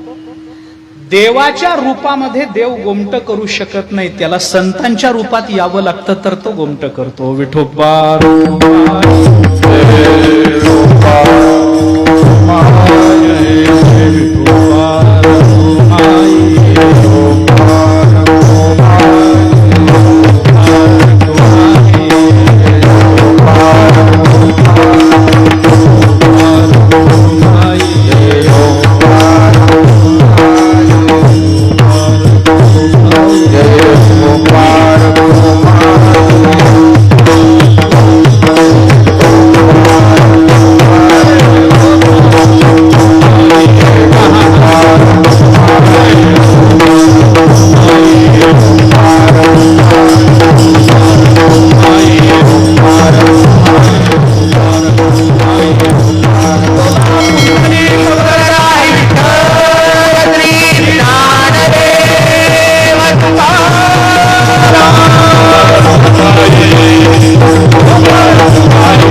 नियमाला बाधा आणून तुम्ही चाल देत नाही, तरी मी त्याला धन्यवाद म्हणतो. कुठं संप्रदाय चाललाय बघा.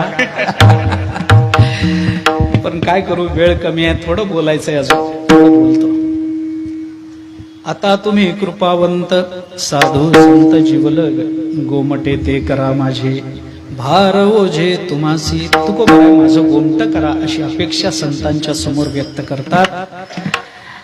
गोमट करा असं तुकोबाराय म्हणतात, गोष्ट खरी, पण गोमट म्हणजे काय करा याची व्याख्या या अभंगामध्ये तुकोबारायांनी केली नाही. कारण गोमटेपणाच्या कल्पना व्यक्तिगणिक वेगवेगळ्या असतात. मला जे गोमट वाटतं ते तुम्हाला वाटावंच असं नाही ना.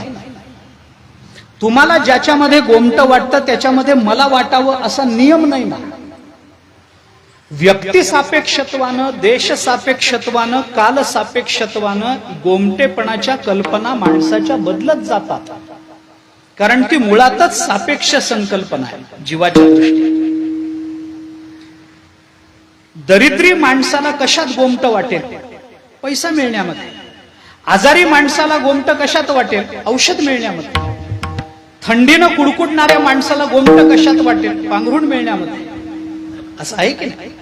भुकेल्या माणसाला गोमट कशात वाटेल? अन्न मिळण्यामध्ये. तहानेल्या माणसाला अन्न दिलं तर गोमट वाटेल का? नाही, त्याला पाणीच पाहिजे.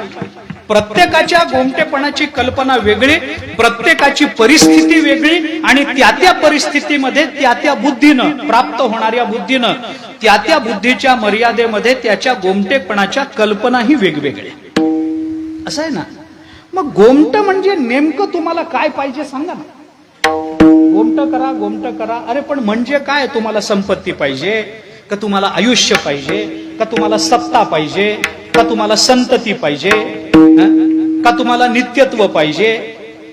काय पाहिजे काय तुम्हाला? म्हणून तुम्ही गोमट करा म्हणता. प्रत्येकाच्या गोमटेपणाच्या कल्पना वेगळ्या असतील, तर मी जेव्हा गोमट करा असं म्हणतो तेव्हा माझ्या कल्पना मला समोरच्या समोर मांडल्या पाहिजे, तर मला गोमट मागायचा अधिकार राहतो. नाही तर माझं गोमट करा, अरे करा काय? काहीच माहित नाही. मग गोमट म्हणजे नेमकं काय? या अभंगामध्ये तुकोबारायांनी व्याख्या सांगितली नाही. मग ते ठरवायचं कसं? प्रश्न आहे. थोडक्या शब्दात उत्तर देतो. त्याचं दोन उत्तर आहेत माझ्याकडे. एक शास्त्रीय आहे आणि एक भक्तिशास्त्रीय असं म्हणू आपण. वेदांताचं आहे, तत्वज्ञानाचं आहे. एक भक्तिशास्त्राचं उत्तर आहे असं म्हणू. सोपं. शब्दाचा अर्थ कसा करावा याच्याकरता व्याकरण शास्त्रामध्ये वेगवेगळे प्रयोग आहेत. त्याच्या काही विशिष्ट अशा पद्धती आहेत, त्याच्या प्रक्रिया आहेत. कुठल्याही शब्दाचा कोणताही अर्थ करून चालत नाही. बऱ्याच वेळेला शब्द एक असतो परंतु अर्थामध्ये भेद नसतो, विरुद्धता असते. एखादा मुलगा शाळेत पहिला आला, आईकडे जातो, गुणपत्रिका दाखवतो. आई, वर्गात पहिला आलो, 100% मार्क मिळाले, 100%. आई त्याला जवळ घेते, डोक्यावरून हात फिरवते, बक्षीस देते. शहाणा आहे माझं बाळ, शहाणा आहे माझा बाळ, शहाणा आहे. डोक्यावरून हात फिरवते. सायकल मिळालं होतं, हे बघ सायकल देते, हे देते, ते देते, नवीन कपडे देते. वर्गात पहिला, वर्गात पहिला. थोड्या वेळेला वडील येतात ऑफिसमध्ये. कशा करता एवढे लाड? सायकल काय, कपडे काय, खेळण्या काय, अमुक काय, तमुक काय, कशा करता? वर्गात पहिला आला, पहिला आला. मी त्याला म्हणाले होते पहिला आल्यानंतर अमुक देईन म्हणून हे दिलंय सगळं. बाप रागावतो, पण तो एवढ्या लहान वयामध्ये पहिला आला तर काय झालं? अरे बुद्धी चांगली असते. आतापासून तू असं लाडावून ठेवलेस तर पुढच्या प्रत्येक परीक्षेमध्ये काहीतरी मागेल. तो मागितल्याशिवाय अभ्यास करणार नाही. कशाला त्याला वाईट सवय लावून ठेवते? असं काही करू नको, लाडावून ठेवू नको, तुला तुझ्या लाडाने बिघडला तो. तर ती जी आई असते ती तिच्या नवऱ्यालाही म्हणते, हा सांगताय तुम्ही शहाणेत. मुलगा पहिला आला तर मुलाला काय म्हणाली? शहाणा आहे. आणि नवऱ्याने सांगितलं तर नवऱ्याला काय म्हणाली? शहाणा आहे. दोन्ही शहाणा शब्दाचा अर्थ एकच का? दोन्ही शहाणा शब्दाचा अर्थ एकच काय? नाही. मुलाला जेव्हा शहाणा म्हणते तेव्हा त्याचा अर्थ होतो हुशार, आणि नवऱ्याला जेव्हा शहाणा म्हणते तेव्हा त्याचा अर्थ होतो, सांगा ना, अनुभव सांगा ना, काय बिघडलं काय त्याच्यात? तेव्हा त्याचा अर्थ होत असतो मूर्ख, आहे का नाही? एकच शहाणा शब्द असतो, पण शब्दाचा अर्थ करताना परिस्थिती डोळ्यासमोर ठेवून कसा अर्थ करावा हे आम्हाला व्याकरण शिकवतो. ब्रह्मसूत्राच्या पहिल्याच अध्यायामध्ये याचं चिंतन आहे. भाऊनी सांगितलं होतं, आपल्याला आठवतंय असं. ब्रह्मसूत्राच्या पहिल्या अध्यायाचे 4 पाद आहेत. 1-2 वाक्यात बोलू का? 1-2 वाक्यात सांग. स्पष्ट ज्ञापक श्रुतीचा अर्थ कसा करावा, पहिल्या अध्यायाचा पहिला पाद. अस्पष्ट ज्ञापक श्रुतीचा अर्थ कसा करावा, पहिल्या अध्यायाचा 2रा पाद. आणि संदिग्ध श्रुतीचा अर्थ कसा करावा, पहिल्या अध्यायाचा 3रा आणि 4था पाद.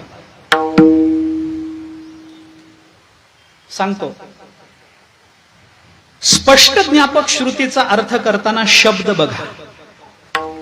अस्पष्ट ज्ञापक श्रुतीचा अर्थ करताना शब्द आणि प्रकरण बघा.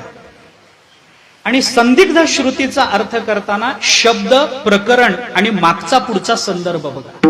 तर शब्दाचा अर्थ कळतो, नाही तर कळत नाही. उदाहरण उपनिषदातली देत नाही, गाथ्यातली देतो. काही ठिकाणी तुकोबारायांनी सरळ भाषेमध्ये मागणं मागितलंय. हेच दान देगा देवा, तुझा विसर न व्हावा. तुका म्हणे गर्भवासी सुखे घालावे आमासी, पण हेच द्या, तुझा विसर न व्हावा. बस आम्हाला न लगे मुक्ती धन संपदा, काही नको, संत संग, आम्हाला दुसरं काही नको, एवढंच पाहिजे.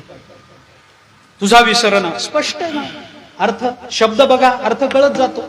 आपल्याला काही त्याची लक्षणा करायचं कारण नाही, त्याच्यामध्ये काही व्यंजना करायचं कारण नाही.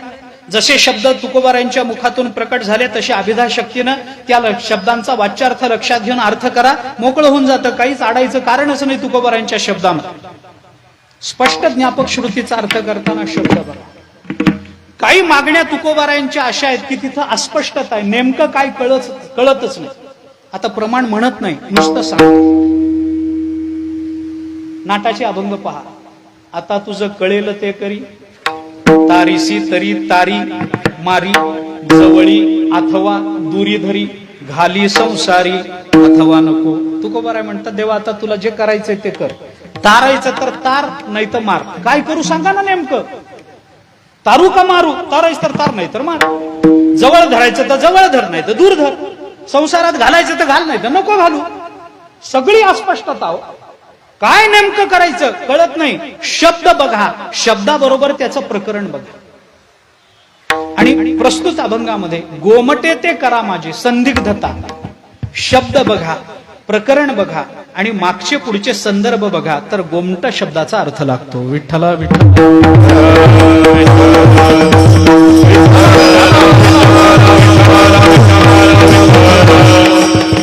काय असतं शब्दाची स्पष्टता, त्या स्पष्टतेतून शब्दाचा प्रकट होणारा भाव, याच्याने जरी वाक्याची अर्थसंगती लागत असली तरी बऱ्याच वेळेला प्रकरण आणि मागचे पुढचे संदर्भ बघून शब्दाची अनुपस्थिती सुद्धा शब्दाचा भाव प्रकट करत असते. नियम आहेत व्याकरणाचे.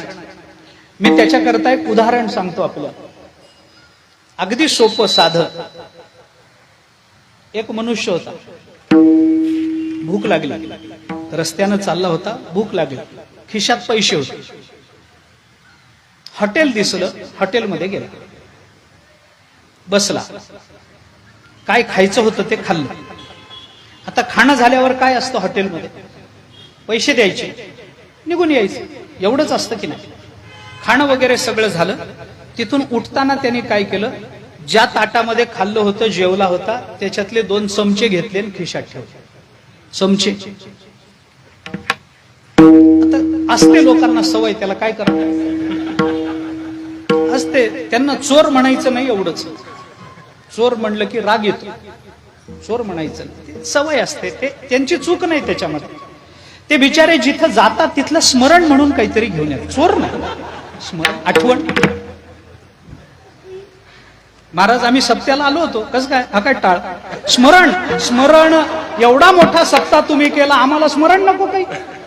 काहीतरी स्मरण पाहिजे ना आमच्या घरामध्ये, आम्ही सप्त्याला आल्याच. एकाने मला सांगितलं महाराज कीर्तनाला होतो. म्हटलं कसं काय? ही काय तुमची चप्पल माझ्या पायात. स्मरण चोर नाही, स्मरण सवय असते, त्याला काय करायचं. ठीक आहे, 2 चमचे उचलले खिशात ठेवले. नेमकं मालकाने बघितलं. मालक जवळ आला हॉटेलचा, तो लाज वाटत नाही, सुशिक्षित दिसता, सुटाबुटात दिसता, चमचे चोरता लाज वाटत नाही. तो म्हणला चोरले नाही, डोळ्या देखत घेतले. तो म्हणला अरे डोळ्या देखत घेतले म्हणजे कशा करता? चमचा आहे, आम्हाला नित्य लागणारी वस्तू आहे. चमच्याची म्हणजे क्षेत्र 2च, एक हॉटेल आणि दुसरं राजकारण. इथं 2च ठिकाणी चमच्यांची उपयुक्तता. बाकी तशा अर्थाने चमचे फार चालत नाही. पण तो म्हणाला अरे आम्हाला नित्य लागणारी वस्तू आणि तुम्ही असे घेऊन गेलात तर हॉटेलचं दिवाळच निघाल आमच्या. असे चमचे तुम्ही कसे घेऊन जाता? काय ते चालणार नाही, चमचे ठेवा ताटा. तो म्हणला नाही मी घेतलेत, खिशात ठेवले. म्हणलं पण कशा करता माझ्या आमच्या हॉटेलमधले चमचे घेऊन जाता? भांडण झालं. तो म्हणलं नेता कशा करता? आमची परवानगी आहे का नाही हा नंतरचा प्रश्न. आमच्या हॉटेलमधले चमचे चोरता कशामुळे? तो म्हणला मला बोलायचं काय कारण आहे, तुम्ही डॉक्टरला विचारा. म्हणलं डॉक्टरचा काय संबंध? तुम्ही आला हॉटेलमध्ये जेवला, जाताना 2 चमचे खिशात ठेवता आणि कशा करता म्हणलं तर डॉक्टरला विचारा. डॉक्टरचा काय संबंध? त्यांनी खिशातून बाटली काढली, त्याच्यावर डॉक्टरनी लिहिलं होतं जेवणानंतर 2 चमचे घेणे. जेवणानंतर 2 चमचे घेणे. काय घेणे? कुठं लिहिलंय? कुठं लिहिलंय? मागचे पुढचे संदर्भ आणि प्रकरण बघा. शब्दाची अनुपस्थिती सुद्धा शब्दाचा भाव निर्माण करत असते. ऐका, तुकोबाराय आमचं गोमट करा म्हणतात. अरे गोमट म्हणजे करू काय सांगा ना, कसा अर्थ करणार तुम्ही? संदर्भ बघा. तुका म्हणे सोडिल्या गाठी दिली मिठी पायस. अंतःकरणातल्या चिदचित ग्रंथीचा भेद झाल्यानंतरही पायाला मिठी द्यायची असेल तर मग हे सगळं ज्ञान झाल्यानंतरही तुमच्यासारखं आमच्या मुखात नित्य नाम राहावं हेच आमच्या दृष्टीने गोमट आहे. तेवढं माझं गोमट करा. वंचिले ते पायापाशी नाही असे वेगळे. अरे आमचं अंतःकरण तुमच्या समोर मोकळं करून झालंय. अंतःकरणामध्ये विकल्प राहिलेला नाही. विकल्प रहित अंतःकरणामध्ये ब्रह्मज्ञान द्या, तेच आमचं गोमट आहे. गोमटे ते करा माझे. नाही तर तुम्ही कृपावंत आहात, तुम्ही साधू आहात, तुम्ही संत आहात, तुम्ही जीवलग आहात, तुम्ही कृपावंत आहात, माझं गोमट करा. आता तुम्ही दयावंत, साधू, संत असं नाही ना शब्द वापरला. आता तुम्ही दयावंत म्हणत नाहीत ना. म्हटलं असतं तर बिघडलं नसतं ना, पण म्हणत नाहीत ना. तुकोबारायांनी काय म्हणायला पाहिजे होतं हे सांगण्याकरता देव सुद्धा त्यांच्यापेक्षा शहाणा नाही. मी स्पष्ट बोलतो, हा लक्षात ठेवा. तुकोबारायांनी काय म्हणायला पाहिजे होतं हे देव सुद्धा सांगू शकत नाही. तुकोबाराय काय म्हणाले आहेत याचा अर्थ आहे त्या शब्दातून देवालाही करावा लागेल. त्यांच्या शब्दात परिवर्तन करण्याचा अधिकार नाही कुणाचा. तुकोबाराय बोलले बस संपलं. रामोद्वीर नाभिभाषते, तुका रामोद्वीर नाभिभाषते.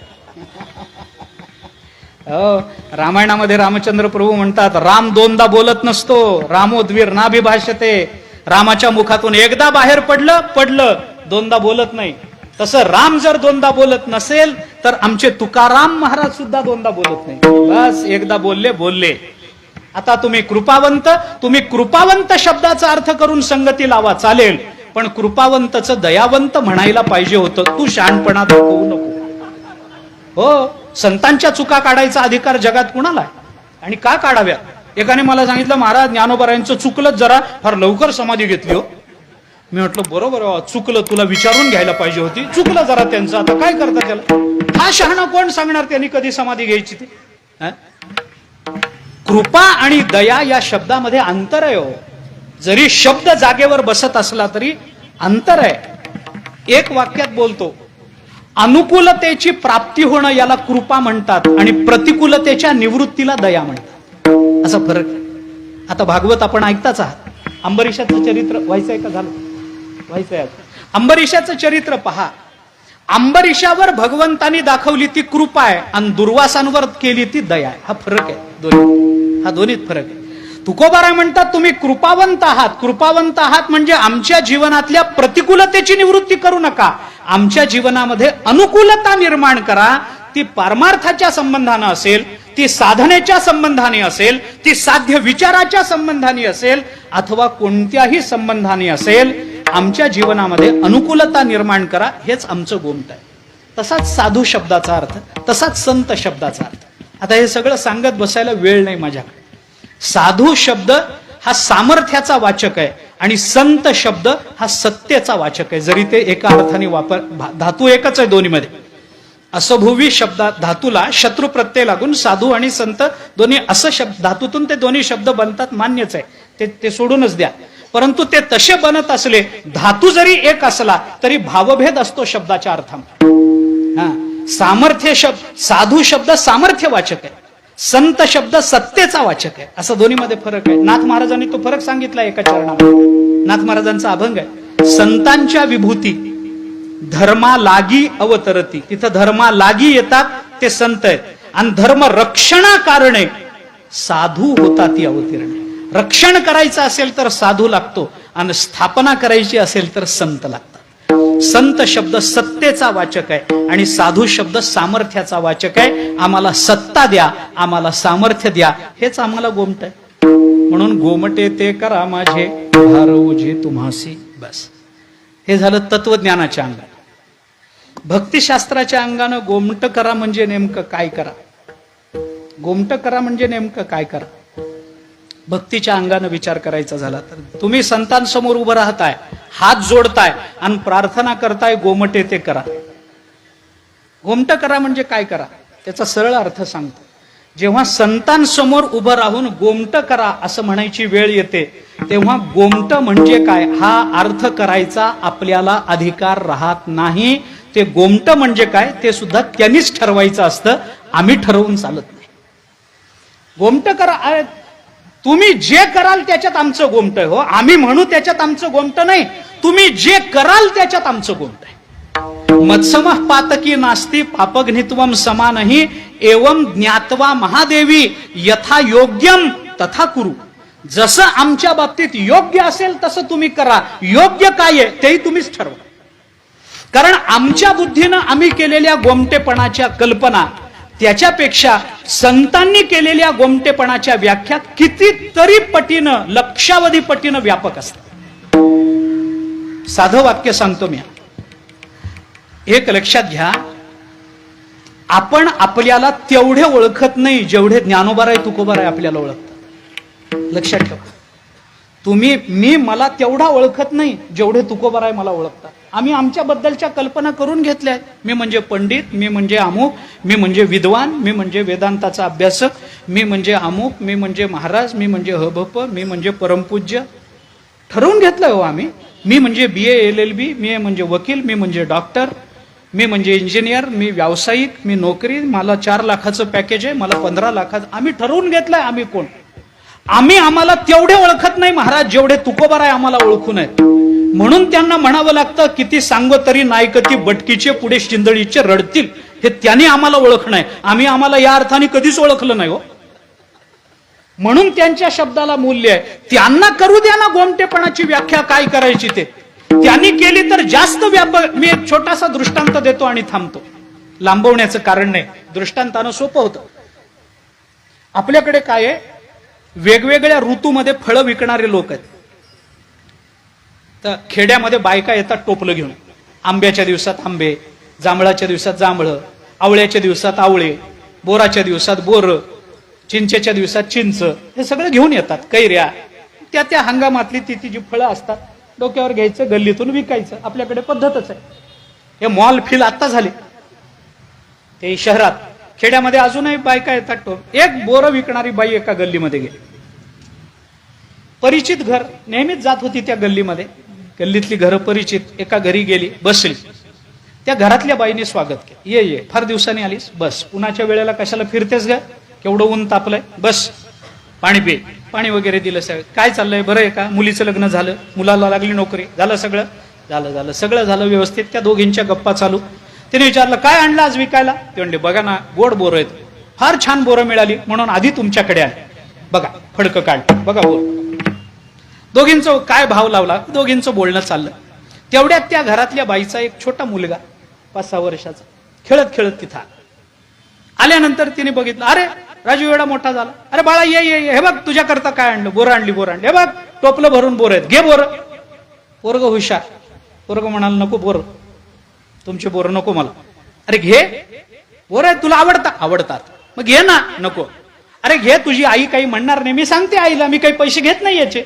बोरं विकणाऱ्या बाईने सांग. त्याची आई म्हणाली, अरे बाळा घे ना, मावशी म्हणते ना बोरं, घे ना, तुला पाहिजे तेवढी बोरं घे जा. म्हणलं नाही नाही मला नको बोरं, नको. आईला कौतुक वाटलं, बोरावर संस्कार चांगले. ती बाई म्हणाली, बर ये, तुला तू घेत नाही ना, मी देते. तिने मुठभर बोरं उचलली, त्याच्या हातात दिली, बाई निघून गेली. आई पोराला जवळ घेऊन म्हणाली, काय तुझ्यावर संस्कार, दुसऱ्याच्या टोपल्यात हात घातला नाहीस तू, माणसाने असंच राहावं, असंच राहा, चांगले संस्कार आहेत, चांगलं केलं, बोरं घे. तुला बोरं आवडत नाही, आवडतात नाही. अरे मग ती मावशी घे म्हणत होती, का घेतली नाही? तो म्हणला नाही नाही मला घ्यायची नाही. अरे पण का नाही, मी म्हणलं ना तुला घे म्हणून. पोरग हुशार, पोरग म्हणाल, आई मी जर माझ्या हाताने बोरं घेतली असती तर एवढ्या एवढ्या हातात दोनच आली असती. तिने तिच्या हाताने बोरं मला दिल्यामुळे चड्डीचे खिसे भरले, शर्टाचे भरले, वंजळ भरली. म्हणून आपल्या बुद्धीनं गोमटेपणाच्या व्याख्या केल्या तर दोनच बोरं हातात बसतात. त्यांना ठरवू द्या गोमट म्हणजे काय. आपल्या चड्डीचे खिसे भरतील, शर्टाचे खिसे भरतील, ओंजळ भरेल. महाराज या संताचे देणे, कल्पतरुहुनी दुणे, परिसा परिस आगाध जेणे, चिंतामणी ठेंगण. जय जय देव श्री गुरु, अकल्पनाख्य कल्पतरू, स्वसंवित द्रुम बीज प्ररो हाणावरी. 18व्या अध्यायाच्या नमनात ज्ञानोबाराय बोलतात. म्हणून गोमट करा म्हणजे नेमकं काय करा ते आम्ही सांगणार नाही. तुम्ही आमच्या बाबतीत जे कराल ते आम्ही केलेल्या गोमटेपणाच्या कल्पनेपेक्षा खूप मोठं असेल. म्हणून आम्ही तुम्हाला एवढंच म्हणतो, गोमटे ते करा माझे, भार ओझे तुम्हासी. आपला सर्व भार, आपलं सगळं ओझ संतांवर घालून तुकोबाराय प्रार्थना करतात. आणि संतांकडे एवढीच प्रार्थना करायची असते, हे द्या ते द्या, अमुक द्या तमुक द्या, हे नाही, एवढंच म्हणायचं, गोमटे ते करा माझे, भार ओझे